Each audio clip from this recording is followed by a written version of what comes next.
Stop scrolling. I need you to hear this. There is a church. 40 people in black. Flowers at the front. And at the podium, a man delivering a eulogy about his brother. How good he was, how their mother trusted him, how the family home should stay in the family. Now here is the part that will stay with you. That brother, the one being eulogized, the one every person in that church believes is dead, is sitting in the very last pew. Cap pulled low, dark jacket, hands folded, listening to every single word. That man is me. My name is Curtis. I went fishing for 5 days. I came home to find my photograph on the news under the word missing. And the next morning I walked into that church, sat in the back row, and listened to my brother Conrad deliver the most calculated lie I have ever heard. Dressed in grief, delivered to 40 witnesses who had no reason to doubt a syllable of it. I did not stand up right away. I waited. I let him finish every last word. What I am about to tell you is the full truth of what happened. Before that church, inside it, and long after the final amen. Stay with me. Before I take you into that church, you need to know one thing about me. I am a quiet man. 31 years as a postal worker. I showed up for the people I loved without being asked and without expecting anything back. My mother Edna called me every Sunday evening for 40 years. When she got sick, I drove 3 hours every other weekend to sit with her, manage her medications, and handle her bills. Conrad visited twice in 2 years. When Edna passed, she left a paid-off house, a solid savings account, and a will that split everything equally between her 2 sons. The estate was still being processed. Nothing had been touched. Conrad knew that. He also knew I was heading north for 5 days. No signal, no contact, completely unreachable. I told him myself. He said, "Have fun, Curtis." Those were the last ordinary words my brother ever said to me. I left on a Monday morning in early October, about 6 weeks after Edna's funeral. The truck was packed the way I always pack for a backcountry trip. Fishing gear, a small cooler, a sleeping bag, a tarp, 5 days of simple food. Nothing extra. I had been planning this trip since before Edna passed, honestly. She had known about it. She used to say that the lake our father loved was the one place I ever looked like I had put something heavy down. She was right about that. The drive north took just over 3 hours.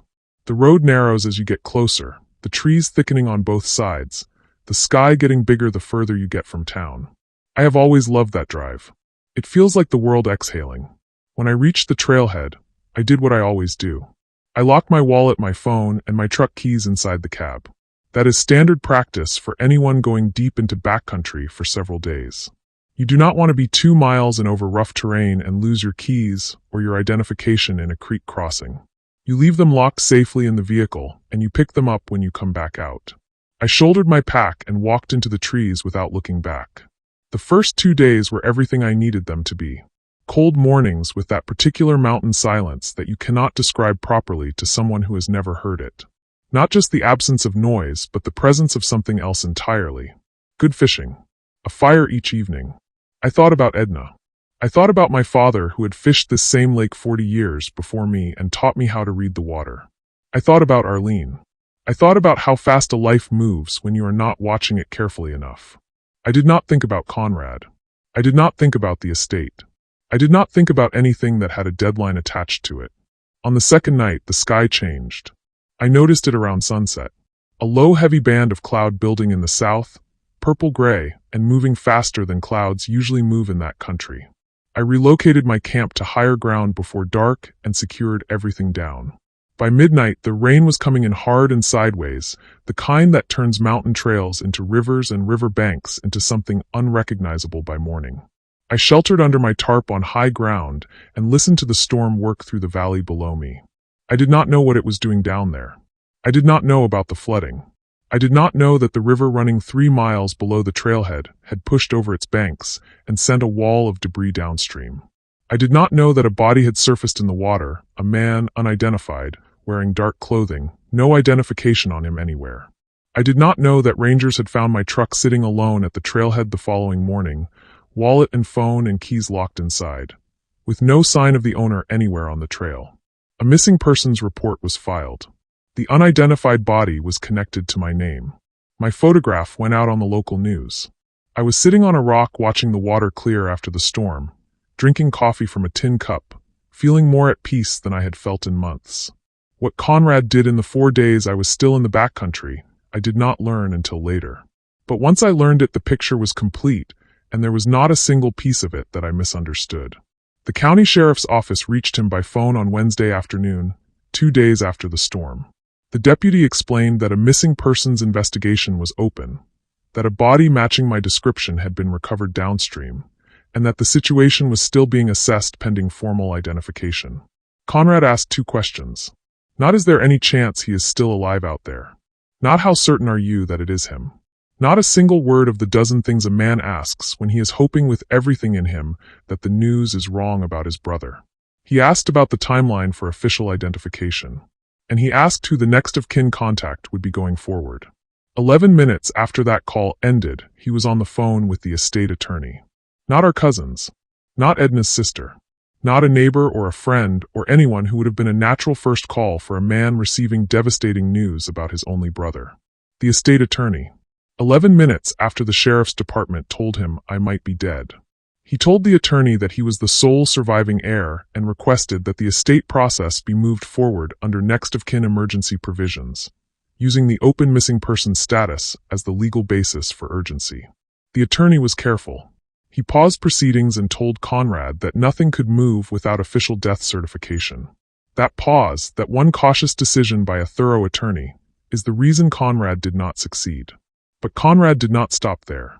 He drove to Edna's house. It was part of an unsettled estate, and he had no legal authority to enter it, but he drove there anyway and spent several hours inside alone. What he was doing in that house during those hours I can only partly confirm. But I know he was not grieving. He then contacted a funeral home, presented himself as next of kin and only surviving immediate family, and began making arrangements for a memorial service before any formal identification of the body had been completed, before the case had been closed, before anyone had confirmed anything. He booked the church. He chose the date. He wrote the eulogy. The detective found the legal pad later. 3 full pages in Conrad's handwriting. Not a single line crossed out. Not one word changed or reconsidered. When I think about that now, about my brother sitting somewhere in those 4 days and writing 3 pages about my life without hesitating once, I feel something that I still do not have an exact name for. It sits between grief and fury and something colder than either of them. Meanwhile, I was on my 4th morning at the lake. The water was glass flat after the storm. The fish were biting. The sky was the particular shade of blue that only comes after heavy rain has washed everything clean. I was not thinking about a single thing. I hiked out on Saturday morning, day 5, exactly as I had planned. The trail was muddy and slower going than usual after the storm, but I was rested and in no hurry. I came out at the trailhead just before 10 in the morning, cooler in one hand, pack on my back, sunburned across the nose, feeling the particular lightness that comes from 5 days of silence and cold water and nothing else. My truck was gone. I stood at the empty space for a long moment. I looked up and down the lot. One other vehicle, a green pickup I did not recognize, sat at the far end. No note on the ground where my truck had been. No indication of anything. Just a rectangle of flattened gravel where I had parked on Monday morning, and now nothing. I walked out to the highway and flagged down the first car that came through, a man heading south toward town who agreed to carry me as far as the gas station at the edge of the closest town. I thanked him, went inside to ask if I could use the store phone, and the woman behind the counter looked up from her register and stopped completely. She stared at my face the way people stare when they are seeing something that does not make sense to their eyes. Then, without saying a word, she reached across the counter and turned her phone screen toward me. My photograph was on the local news website. Below it in large dark text. Missing. Feared dead. I read the article standing at that counter. The storm. The flooding. The body recovered downstream. My truck at the trailhead. My wallet and phone locked inside. The open investigation. I read it twice slowly while the woman watched me from across the counter with her hand pressed flat against her collarbone. Then I put the phone down carefully, asked her if I could use the store landline, and called the sheriff's office. The deputy who answered heard my name and went completely silent. Not a short pause. A full long silence that stretched for several seconds before he came back and said very quietly and very carefully, as if he was afraid I might disappear if he spoke too fast. "Sir, I need you to stay exactly where you are right now. Do not go anywhere. We are coming to you." What followed was the better part of a full day. Deputies arriving at the gas station. A formal identification process. Signed statements. Phone calls between agencies. A long and somewhat bewildered conversation with a detective who kept asking me the same questions in slightly different ways, as if repetition might reveal some detail that changed the story. It did not. The story was simple. I had been in the backcountry. The storm had nothing to do with me. I was fine. By the time all of it was finished, and I was finally in a borrowed vehicle heading home, it was late evening. And somewhere in the middle of all those hours of statements and paperwork, one of the deputies had mentioned almost as an aside that the memorial service my next of kin had arranged was scheduled for the following morning at 10 o'clock. Conrad had not canceled it. He had not returned a single call from the sheriff's department after my identification cleared. He was not answering his phone. I looked out the window at the dark road going south, and I thought about that for a long time. I pulled into my neighborhood just after 9 in the evening. The house was exactly as I had left it. Dark, locked, undisturbed, the way a house looks when its owner has simply been away for 5 days, and not when anything dramatic has occurred. I stood on the front porch for a moment before going in, just breathing the familiar air of the place, letting it settle something in me that the last 20 hours had stirred up. I had been inside for about 20 minutes when I heard a knock at the door. Victoria is my next-door neighbor of 11 years. She is a retired schoolteacher, sharp, observant, direct in the way that people become when they have spent decades in a classroom and learned that soft language wastes everyone's time. She is not a person who knocks on doors at 9 in the evening for casual reasons. When I opened the door, she looked at my face for a long moment without speaking, long enough to fully satisfy herself that I was genuinely standing in front of her and not a product of wishful thinking. Then she stepped forward and hugged me briefly and stepped back. "I need to tell you something," she said. "Come inside." She sat across from me at my kitchen table and told me what she had seen. 2 days after I was reported missing, Conrad had come to the house. He had told Victoria that he would be handling the property going forward. He had asked her how long my car had been sitting in the driveway and whether anyone had been in or out of the house in recent days. Then he had walked the full perimeter of the property slowly and deliberately, she said. Not like a man who was distressed about his brother, but like a man doing a job that required his full attention. He had stopped at the fence line. He had looked at the roof. He had checked the condition of the side gate. He had taken photographs on his phone throughout. He had a small notebook that he wrote in as he walked. Victoria told me she had watched him from her kitchen window and felt something she could not explain at the time, an unease that she had not known what to do with until this moment when I was sitting across from her alive. I sat with what she had told me for a long time after she finished. I thought about the 5-day timeline. I thought about the estate attorney Conrad had called before he called anyone else. I thought about the memorial service that was still on for tomorrow morning, even though everyone now knew I was alive. I thought about my brother walking the boundary of my property with a notebook and a camera while I was fishing 60 miles away, not knowing any of it. And I made a decision. I was not going to call Conrad. I was not going to warn him or give him a single second to compose a new version of himself before I saw him. There would be no conversation tonight, no explanation accepted over the phone, no opportunity for him to prepare the expression on his face. I was going to walk into that church in the morning and sit in the back row. And I was going to listen. Victoria looked at me steadily when I told her. She was quiet for a moment. Then she said, "I will drive you." We arrived at the church before most of the attendees. Victoria parked down the street, and we walked in separately so as not to draw attention. She took a seat near the middle. I went all the way to the back and settled into the last pew on the far left side close to the wall. I kept my cap low over my eyes and my collar up, and I looked at my hands, or at the floor, and not at any faces because I did not want to be recognized before the moment I chose. The church filled slowly over the next 30 minutes. 40 people, maybe a few more. I recognized some of them. A woman I used to work alongside at the post office. 2 neighbors from down the block. A cousin I had not seen since Edna's funeral 6 weeks earlier. I watched each of them come in and take their seats and settle into the particular quietness of a room gathered around a loss, and I felt something strange sitting there. A kind of doubling, like watching your own life from outside of it. Conrad arrived about 10 minutes before the service was scheduled to begin. Dark suit, well pressed. He moved through the room with the careful composure of a man who had been practicing. He shook the pastor's hand. He spoke quietly with the funeral director near the side door. He accepted condolences from the people who approached him with bowed heads, and he received each one with a nod and a word and a look of measured, dignified sorrow. He was very good at it. I want to say that plainly because it matters. He was not clumsy about any of it. He looked exactly the way a bereaved brother is supposed to look. He took his place at the podium and began. The first portion of the eulogy was warm and careful. Childhood stories, true ones, I will give him that. The lake our father took us to. A description of me that was accurate enough to be convincing and general enough that no one in the room could challenge any detail. People nodded. A few near the front pressed tissues to their eyes. It had the rhythm of something that had been practiced. Then the tone changed. Not dramatically. Not in a way that would have alarmed anyone who did not know to listen for it. It shifted the way a road shifts when the curve is long and gradual, and you do not realize until you are already deep into it. Conrad began talking about wishes. About how I had always believed the family home should stay in the family.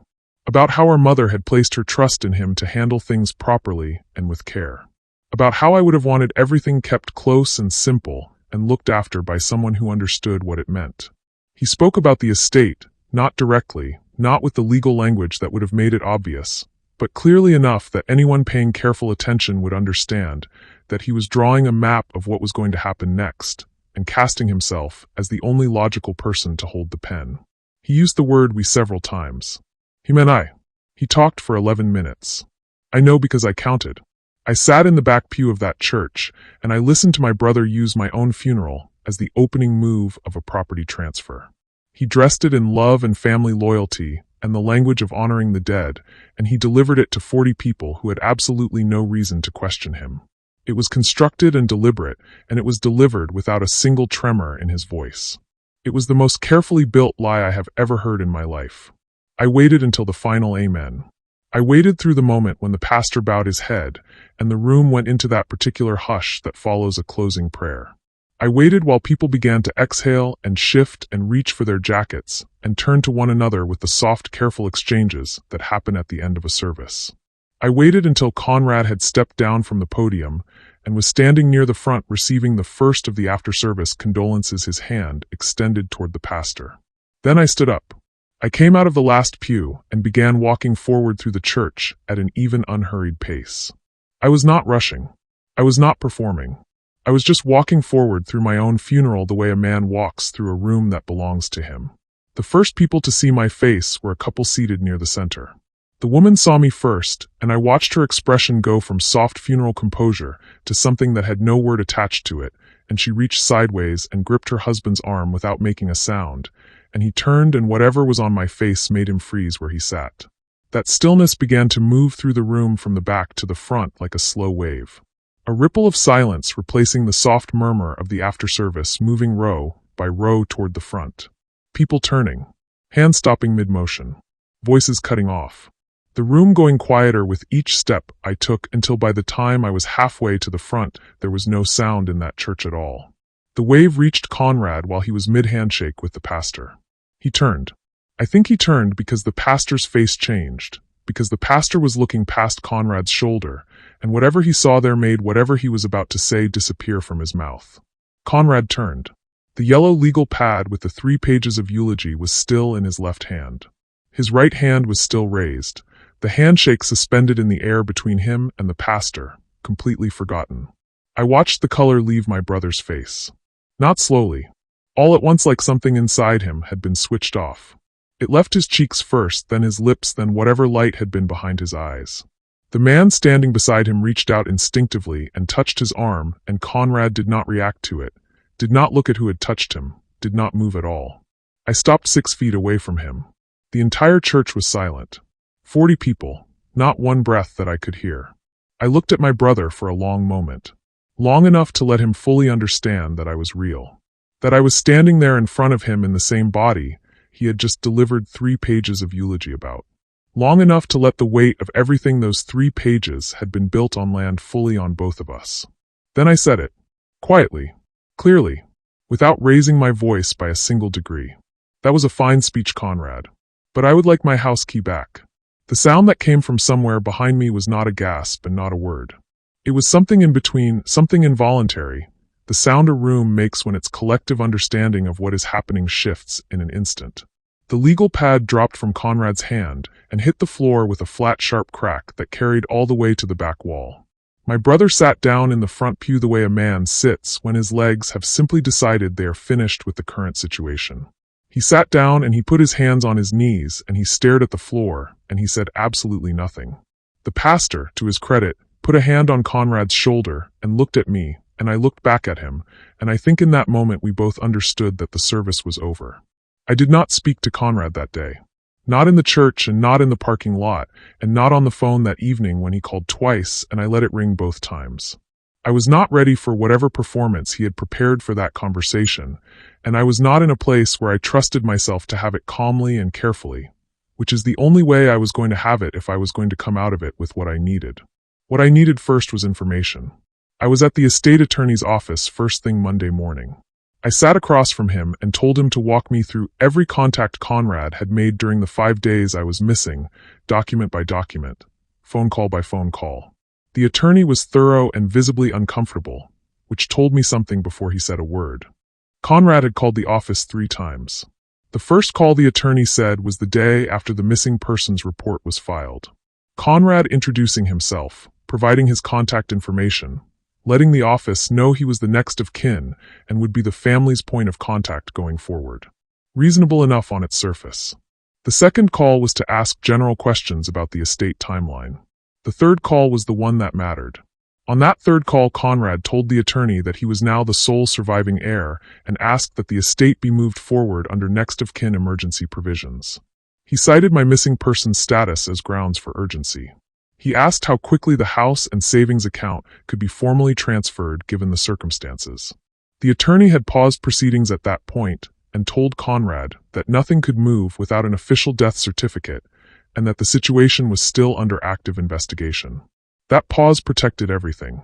If the attorney had been less careful, less thorough, less anchored to the proper legal process, the outcome of those 5 days might have been something I could not have undone from a parking lot in a borrowed truck. But Conrad had not stopped at the attorney. He had made contact with a real estate investor. The attorney did not know about this, but the detective found it later. Conrad had provided that investor with access details for Edna's house, including a description of the property and an implied authority to proceed toward offer.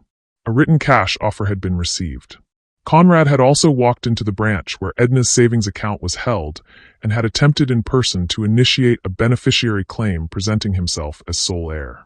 The bank had required documentation he did not yet have and turned him away, but the attempt was logged. Every single one of these moves was made in a 5-day window. While I was fishing, I left the attorney's office with a complete folder of documented contact records and drove directly to the police station. The detective assigned to the case was a woman in her 40s with the particular manner of someone who had heard every version of every story and was neither surprised by people nor inclined to rush her conclusions. She let me lay everything out. She did not interrupt. She asked 3 questions when I had finished, looked at the folder, and said she would need a few days. What she uncovered in those days built a picture that I could not have fully assembled on my own no matter how much I suspected. She pulled Conrad's phone records and mapped out a timeline that made everything concrete. The sheriff's office call arrived at 2:14 on that Wednesday afternoon. Conrad's call to the estate attorney was logged at 2:25. 11 minutes. In those 11 minutes, he had not called our cousins. He had not called Edna's sister. He had not called a single person a grieving brother calls when he is reaching out for comfort or trying to process something devastating. He had called the person who controlled the legal machinery of our mother's estate 11 minutes after being told that I might be dead. She found the text thread with the real estate investor. She found the bank visit record with its timestamps and the teller's notes. She found a series of emails between Conrad and a local storage company sent during the same 5-day window asking about pricing for a full property clearance, meaning the complete removal of all contents from Edna's house. He had been pricing out the erasure of our mother's home while I was still officially listed as a missing person. And then she found the thing that explained all of it. 8 months before that October, Conrad had taken out a substantial personal loan. The application listed Edna's house as collateral. Not his house. Not a house he owned or had any legal stake in.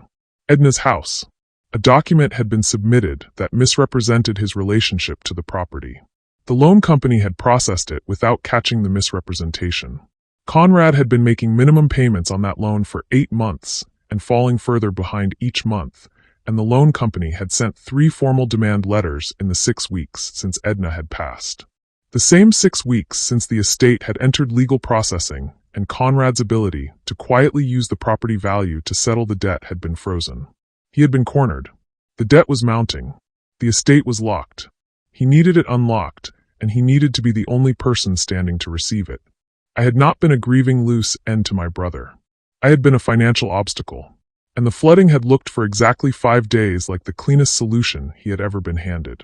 I sat across from the detective after she laid all of it out, and I stayed quiet for a long time. There is a specific kind of grief that has nothing to do with death. It is the grief that arrives when you finally see someone you have known your whole life completely clearly, all the way through, and what you see there is not what you had believed was there. You mourn the person you thought they were. And that mourning is very strange because the person is still alive. They're sitting somewhere right now. You could pick up a phone and call them. But the version of them you carried in your understanding of the world, that version is gone and it is not coming back. I drove home from that meeting, and I sat in my kitchen for a while without turning any lights on. The legal process moved steadily over the following months. Conrad was charged with attempted estate fraud, submission of a false beneficiary claim, and fraudulent use of property as collateral on a loan without legal authorization. His attorney pushed back on several points, and there were weeks when I was told to be patient, and I tried to be. But the 11-minute phone call was the centerpiece of everything. That single timestamp, the gap between the sheriff's notification and the call to the estate attorney, was the detail that no explanation could reach. There is nothing a grieving brother needed from an estate attorney 11 minutes after being told his only sibling was missing and presumed dead. Nothing. And the jury would have understood that within minutes. Conrad did not go to trial. He entered a plea. He received probation, a substantial fine, and a civil judgment requiring full restitution of all legal fees connected to the estate proceedings. The loan company, once the fraudulent collateral document came to light, filed a separate civil suit and won their own judgment. Conrad spent the better part of 2 years paying off obligations attached to money he had borrowed against something that was never his. The estate settled cleanly in my name exactly as Edna had intended. I expected the moment I signed those final settlement documents to feel large. I expected relief, or the kind of satisfaction that comes when something wrong has been made right. What I actually felt was a tiredness that had nothing to do with sleep. It was the tiredness that comes from the full weight of a thing finally being set down after you have been carrying it for longer than you realized. I sat in the attorney's office after I signed, and I looked at the papers on the desk, and I thought about Edna saving that money on a schoolteacher's salary over 40 years. Putting it away carefully, trusting that it would go where she intended it to go. I was glad she did not know what nearly happened to it. I kept the house. I want to say that plainly because some people asked me afterward whether I was going to sell it, whether being connected to the whole story would make it feel wrong to hold on to. It did not. That house was Edna's life's work. The idea of letting it go because of what Conrad had tried to do with it felt like letting him win something even in defeat, and I was not willing to do that. I painted the front porch. Edna had been talking for 3 years about a specific color she had seen in a home magazine. A deep warm terracotta that she said would look beautiful in the afternoon light. She never got around to buying the paint. I found the magazine in her kitchen drawer when I was sorting through her things, opened to the page she had folded down, and I took the color sample to the hardware store and had it matched. I painted the porch on a Saturday in late November working slowly in the cold, and when I stepped back and looked at it in the afternoon light, I understood exactly what she had seen in that picture. It looked like something completed. Something finished the way it was always meant to be. I sat on that porch the following morning with Victoria in the chair beside me and 2 cups of coffee between us. We did not talk much. She is the kind of person who understands that some moments do not need conversation, they need company, and those are different things. The neighborhood moved past in its Saturday morning rhythm. A man walking a dog. 2 children on bicycles. The sound of a lawnmower 3 houses down. I thought about Conrad. Not with anger. That had worked its way out of me over the months of the legal process, replaced by something quieter and more permanent. Something that felt most like grief, which I have already explained is a strange thing to feel about someone who is still alive. We have not spoken. I do not know if we will. There are people who would say I should find a way toward forgiveness, and they are probably right about that, and I am still working on it in the honest way, not the performed way. I thought about the lake, about how still the water had been on those mornings after the storm, about how I had sat there completely unaware of everything that was moving around my name 3 hours to the south. There is something almost impossible about that image when I hold it in my mind. The piece of it alongside what was happening simultaneously. I have thought about it more times than I can count. And I thought about that walk, from the back pew to the front of the church. That even unhurried walk through a room full of people who had gathered to mourn a man who was right there among them. I was not performing anything when I did it. I was not trying to make a scene or deliver a line. I was simply done sitting in the back of my own story. I had been declared finished without being consulted. And as long as I had a working pair of legs and a clear conscience, I was going to walk to the front and take my place back. That is the thing I want you to hold on to when you leave this video today. No one gets to write your ending while you are still breathing. That is not their right. It does not matter how certain they are. It does not matter how carefully they have planned it or how convincingly they have dressed it up or how many people they have told. You are still here, which means the story is still yours to finish. Stand up. Walk to the front. Take your life back. Before you close this out today, I want to ask you something honestly. Has a family member ever made a move on something that was not theirs, a property, an account, an inheritance, a decision that was never theirs to make, and done it quietly with a calm face while everyone around them had no reason to suspect anything? Have you ever sat in a room and felt a story being rewritten around you and not known what to do about it or whether what you were feeling was even real? Go to the comments right now and tell me. But because someone is watching this video alone right now, maybe very late at night, and your experience written out in plain language below this video might be exactly the thing that helps them understand what is happening to them and what they are allowed to do about it. If this video reached something in you, and you are not yet subscribed, please hit that button right now. I come back every day with stories like this one. True stories. Human stories. Stories about the things that happen in families and in the quiet parts of people's lives that do not always get told because they are uncomfortable and complicated and do not resolve neatly. I tell them because they deserve to be told, and because every person who hears the right story at the right moment is one more person who knows they are not alone and not without options. If someone in your life needs to hear this today, a parent, a grandparent, an older friend who has been going through something they cannot quite name, please share this video with them right now before you go. Because sometimes the right story finds someone at exactly the moment they needed it. My name is Curtis. I sat in the back row of my own funeral. I listened to my brother deliver my eulogy with a steady voice and a prepared script, and not a single line crossed out. And then I stood up, walked to the front, took everything back that was mine. You can do the same. As long as you are still breathing, the story belongs to you. Stand up. Walk to the front. It is not over.